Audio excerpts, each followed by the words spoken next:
Hello everyone, good morning সবাইকে। কেমন আছো তোমরা সবাই? আশা করছি তোমরা সবাই ভালো আছো আর আমিও ভালো আছি। তো চলে আসলাম রান্না করতে। সকাল সকাল রান্না বসিয়ে দিয়েছি। দেখতেই পাচ্ছ আজকে হচ্ছে এই যে আলু দিয়ে বানাবো, হচ্ছে সয়াবিন বানাবো। আর এই যে দেখতে পাচ্ছ কত বড় বড় সয়াবিন দেখতে পাচ্ছ। আর এই সয়াবিনটা হবে কিন্তু খেতে খেতে ভীষণ ভালো এই সয়াবিনটা। আর এখানে যে পেঁয়াজ টমেটো কেটে নিয়েছি, আর এখানে হচ্ছে করলা ভাজি করব, পেঁয়াজ আলু দিয়ে রেখেছি।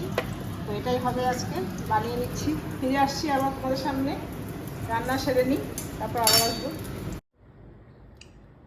তো আমি রান্না কমপ্লিট করে নিয়েছি, এখানে থালে বেড়ে নিয়েছি। তো দেখতেই পাচ্ছ এখানে রয়েছে হচ্ছে সয়াবিন, দেখতেই পাচ্ছ কত বড় বড় সয়াবিন। আলু দিয়ে ঝোল করেছি, আর করেছি উচ্ছে আলু ভাজা, আর রয়েছে ভাত, সাদা ভাত, আর হচ্ছে গন্ধরাজ লেবু। তো এই হলো আজকের মেনু।